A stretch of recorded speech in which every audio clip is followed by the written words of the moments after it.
Screen को pause कर लें, इंग्लिश मीडियम वाले इंग्लिश में पढ़ लें, हिंदी वाले हिंदी में देख लें और उसके बाद फिर मेरा एक्सप्लेनेशन सुनेंगे आप, ठीक है। तो which of the following statements is true for Newton's third law of motion, Newton की गति के तृतीय नियम के लिए निम्न में से कौन सा कथन सत्य है। Force is applied on different body in opposite direction, ये जो है ये सही है कि भाई जो फोर्सेस लग रहे थे ना, मतलब कि जो बल लग रहे थे तो भिन्न वस्तुओं पर विपरीत दिशा में लग रहे थे, और यही तो हम देखते आ रहे हैं। स्विमिंग वाले ने भी उसने पानी को पीछे धक्का दिया तो पानी पर फोर्स लगा, पानी फिर रिटर्न में उस पर फोर्स लगाया स्विमर के ऊपर, तो दो अलग अलग ऑब्जेक्ट्स पर फोर्स लग रहे हैं, डायरेक्शन ऑपोजिट होता है, मैग्नीट्यूड सेम रहता है। तो कौन सा ऑप्शन आएगा, option C. Which of the following Newton's laws of motion provides an explanation for why ball thrown on the wall collides and returns, निम्नलिखित में से कौन सा नियम यह विवरण देता है कि गेंद दीवार से टकराने के बाद वापस क्यों आती है। दोस्तों क्या है, जैसे कि अगर हम गेंद को फेंके दीवार की ओर, तो गेंद ने दीवार से टकराया तो गेंद दीवार पर कुछ फोर्स लगा रहा, तो उसी क्षण उसी इंस्टेंट पर न्यूटन थर्ड लॉ के अकॉर्डिंग जो दीवार है वो बॉल पर फोर्स लगाएगा, लेकिन ऑपोजिट डायरेक्शन में। तो अगर बॉल ऐसे गई थी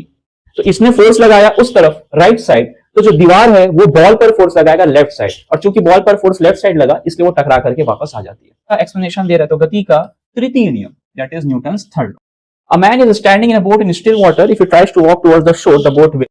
ये जो व्यक्ति है कहां पर खड़ा हुआ है, नाव पर खड़ा हुआ है, अब वो किनारे जाना चाहता है, ये शोर मतलब ये किनारा हो गया, ठीक है। तो क्या होगा जब वो जाएगा, अब उसको आगे जाना है ना। तो जैसे कि हम चलते हैं, मैंने बताया ना, जब हम चलते हैं तो हम जमीन पर पीछे की ओर फोर्स लगाते हैं, तो जमीन हम पर आगे की ओर फोर्स लगाता है तो हम आगे बढ़ पाते हैं। तो उसी प्रकार से क्या होगा, यहाँ पर ये नाव है, ये पानी, दिस इज पानी के ऊपर नाव है और ये बंदा जो है नाव से किनारे की ओर आना चाहता है, तो इसको जब आगे जाना है तो इस पर फोर्स आगे लगना चाहिए, तो ये क्या करेगा, नाव को पीछे की ओर धक्का देगा। तो जब ये नाव को पीछे की ओर धक्का देगा तो इन रिटर्न नाव इसको आगे की ओर धक्का देगा, है ना। तो अच्छे से देख लें, ये जो डायरेक्शन है कौन सा फोर्स का है, ये जो बंदा नाव पर फोर्स लगाया, let us suppose this is F1, तो ये यहां पर क्या हो गया, एक्शन, जिसको हमने क्या कहा, क्रिया, ठीक है। तो इसने नाव पर राइट साइड फोर्स लगाया, तो न्यूटन थर्ड लॉ के अकॉर्डिंग ये जो नाव है इस पर फोर्स लगाएगा लेफ्ट साइड, तो इस पर फोर्स लगेगा लेफ्ट साइड, तो ये जो डायरेक्शन देख रहे हैं ये क्या है आपका, दिस इज F2, जिसे हम क्या कहेंगे, रिएक्शन। रिएक्शन मतलब क्या है, ये है प्रतिक्रिया। तो अगर ये इस पर 100 न्यूटन फोर्स लगा रहा है तो नाव भी इस पर बंदे पर कितना लगाएगा, 100 न्यूटन, और जब इस पर लगेगा 100 न्यूटन फोर्स तो ये क्या होगा, आगे की ओर बढ़ जाएगा। तो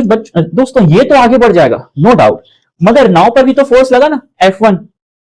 अब हम जमीन पर यही फोर्स लगाते हैं तो जमीन नहीं खींच सकती, जमीन तो बहुत बड़ी है, पृथ्वी है, लेकिन ये जो है चूंकि ये पानी के ऊपर है तो नाव को रोकने के लिए कोई नहीं है, इसलिए नाव क्या होगा, यहां से थोड़ा सा पीछे खसक जाएगा, मतलब राइट साइड खसकेगा। ऑप्शन देखते हैं,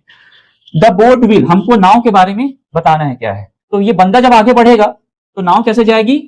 किनारे से दूर जाएगी, मतलब पीछे जाएगी। तो ऑप्शन नंबर क्या होगा, move away from the shore, और ये किस लिए हो रहा है, न्यूटन थर्ड लॉ क्या